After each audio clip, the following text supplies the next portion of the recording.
नमस्ते भाइयों, कैसे हैं आप लोग। मैं हूं आपका दोस्त परमदत्त। आज हम बात करेंगे कि जो महिलाएं हैं जो अपने पति के खिलाफ में भरण पोषण का मुकदमा दाखिल करती हैं, तो उनके सच को कैसे उगलवाया जाए। आपने देखा होगा कि जब भी आपकी पत्नी आपके खिलाफ में भरण पोषण का सीआरपीसी 125 के तहत में परिवाद दाखिल करती है, तो वो क्या करती है कि आपकी जो इनकम है वो बढ़ा चढ़ा के लिख देती है। डेट मीन्स कि उसको पता है, तभी वो लिख रही है, एफिडेविट दाखिल कर देती है। लेकिन कोर्ट उसमें ये कह के आदेश कर देता है कि पत्रावली पर ऐसा कोई साक्ष्य नहीं दिया गया जिससे ये प्रतीत होता हो कि इनकी आय इतनी है। तो कोर्ट क्या करती है कि अपने हिसाब से एक अमाउंट फिक्स कर देती है कि इतने रुपए मेंटेनेंस के तौर पर आपको महीने देना है। तो हमें किस तरीके से महिला से सारी चीज़ें उगलवानी है और जिसमें कि महिला उल्टी फंसे, जिससे कि उसका झूठ पकड़ा जाए। अगर आप लोग हमारे इस चैनल पर नए हैं तो चैनल को सब्सक्राइब करें, शेयर करें और वीडियो को अंत तक देखना, क्योंकि हम जो आपको जानकारियाँ देते हैं वो अपने व्यक्तिगत अनुभव के आधार पर आप लोगों तक ये जानकारियाँ पहुँचाने की कोशिश करते हैं। जैसा कि मैंने पिछले वीडियो में आपने बताया कि 125 में कैसे समनिंग होनी चाहिए, पुलिस के थ्रू होनी चाहिए, डाक से होनी चाहिए। इसका जो प्रोसीजर है वो सिविल प्रोसीजर है या फिर क्रिमिनल प्रोसीजर है, किस पे चलना चाहिए। हमने आपको एजुकेशन के बारे में भी बताया कि एजुकेशन 125 के आदेश पे अगर कोई फाइल किया जाता है तो उस पर कैसे आपत्ति देनी है।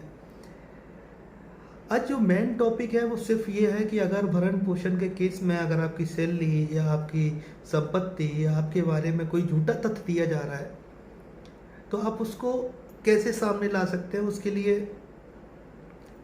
आपको क्या करना चाहिए कि जो आपकी पत्नी का झूठ है वो न्यायालय में पकड़ा जाए और न्यायालय उस पर कार्रवाई करने के लिए बात हो जाए।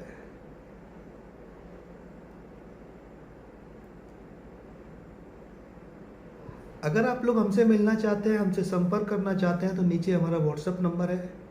और अगर आप लोग हमसे मिलना चाहते हैं तो आप लोग हमसे आगरा में मिल सकते हैं, दीवानी कचहरी आगरा में आप हमसे मिल सकते हैं।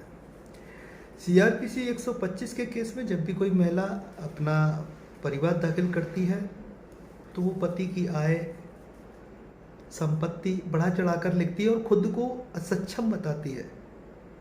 ये जो भरण पोषण जो है ना, वो सिर्फ रहने, खाने और पहनने के लिए है कि उसकी रोजमर्रा की जो जरूरतें हैं वो उसको पूरा किया जा सके। और सीआरपीसी प्रोसीजर क्यों फॉलो किया जाता है? इसलिए कि जल्दी से जल्दी उस महिला को राहत दी जा सके, इसलिए सीआरपीसी का प्रोसीजर फॉलो किया जाता है। जैसा कि सीआरपीसी के चैप्टर 9 में साफ तरीके से कहा गया है कि ये जो 125, 126, 127, 128 सीआरपीसी है, ये पूरी तरीके से सिविल प्रोसीजर कोड के आधार पे, लेकिन इसकी जो प्रवृत्ति है वो सिविल टाइप की है। यानी कि क्योंकि ये फैमिली कोर्ट में चलता है मामला, तो फैमिली कोर्ट एक्ट सेक्शन 10 के तहत में इसको एक फैमिली कोर्ट माना गया है, सिविल कोर्ट माना गया है, सिविल कोर्ट की संज्ञा दी गई है। तो जब भी आपके खिलाफ में कोई इस तरीके का कोई भी आदेश होता है तो आपको सबसे पहले उसका दावा पढ़ना चाहिए, उसका आदेश देखना चाहिए, उस आदेश में क्या किया गया है। क्योंकि अमूमन मैंने देखा है कि आदेश में मजिस्ट्रेट ये लिखते हैं कि ऐसा कोई साक्ष्य पत्रावली पे दाखिल नहीं है, ना ही कोई ऐसा पत्रावली पे कोई ऐसा साक्ष्य दाखिल किया गया है जिससे कि ये साबित हो सके कि पति की आय इतनी है। डेट मीन्स कि जब वो मुकदमा जो दाखिल किया गया है, जब परिवार जब दाखिल किया गया है पति के विरुद्ध में, तो पत्नी को ये चीज़ पता है कि हाँ इतनी तनख्वाह है, इतनी सैलरी है। तो हमें यहाँ पे क्या करना चाहिए, या इंडियन एविडेंस एक्ट जो है उसकी सहायता लेनी चाहिए। बहुत लोग नहीं जानते इस बात को। हम लोग क्या करते हैं, सीआरपीसी 91 के तहत में एक प्रार्थना पत्र दे देते हैं कि साहब हमारी पत्नी ने इस तरीके की ये चीज़ें बोली है, इनको तलब कर लिया जाए। और कोर्ट क्या करती है, उसको कैंसिल कर देती है। क्यों कैंसिल कर देती है, उसका कारण है वो मैं आपको आगे आने वाले वीडियो में बताऊंगा कि CRPC 91 का एप्लीकेशन अमूमन तौर पे कोर्ट कैसे क्यों खारिज कर देती है। तो एक ये तरीका रहता है, और दूसरा तरीका ये रहता है कि इंडियन एविडेंस एक्ट के तहत में 101 और 106 में ये कहा गया है कि सबूतों का जो भार होगा वो वादी के ऊपर होगा। और 106 में ये कहा गया है कि अगर तथ्यों को ज्ञात है, अगर कोई भी तथ्य अगर ज्ञात है, उसको साबित करने का भार जो है ना वो वादी के ऊपर ही है। तो इसको साबित कैसे किया जाएगा, और वो साबित नहीं करना चाह रही है, तो हमें क्या करना पड़ेगा, इंडियन एविडेंस एक्ट 165 के तहत में माननीय न्यायालय के सामने एक प्रार्थना पत्र देना पड़ेगा। उसके तहत में हम महिला से वो चीज़ें मांग सकते हैं, पूछ सकते हैं। कोर्ट जो है ना, कोर्ट खुद डिसाइड करेगी कि महिला से ये चीज़ें पूछनी चाहिए या नहीं पूछनी चाहिए। महिला कहीं ऐसा तो नहीं है कि जो फैक्ट है उनको कंसील करने की कोशिश कर रही है। जो फैक्ट को जो कंसील करने की कोशिश की जा रही है उसको सामने लाने के लिए मजिस्ट्रेट है ना उस महिला से सवाल जवाब कर सकते हैं। क्योंकि बहुत सारे केसों में देखने को मिला है कि जो पत्नियां हैं वो जॉब भी कर रही हैं, उनके खातों में पैसे भी आ रहे हैं, उनका ATR भी भरा जा रहा है, लेकिन वो जब कोर्ट में आती हैं तो झूठ बोलती हुई आती है कि साहब हम सक्षम हैं, हम कुछ करने लायक नहीं है। पढ़ी लिखी है, एजुकेटेड है, सारी चीज़ें। जब आप असक्षम हैं तो आपकी इन डिग्रियों का क्या मतलब है, आपकी एजुकेशन का क्या मतलब। इसका मतलब इस एजुकेशन का कहीं ना कहीं आप उपयोग कर रही हैं, कहीं ना कहीं यूज है आपके इस एजुकेशन का, जो आप कोर्ट से फैक्टों को कंसील करने की कोशिश कर रही है। तो ये जो फैक्ट को जो कंसील किया जाता है, इसको सामने लाने के लिए हमें मूव करना चाहिए और पूछना चाहिए कि ये जो चीज़ें हैं कि महिला के नाम से कोई खाता है, महिला की उसमें सैलरी आती है, महिला का कोई ITR है या नहीं है, इस तरीके की चीज़ें हम मजिस्ट्रेट के द्वारा पूछवा सकते हैं। क्योंकि जो फैक्ट कंसीलमेंट जो है ना वो नहीं होना चाहिए, और हमेशा महिला तथ्यों को छुपाने की कोशिश करती है।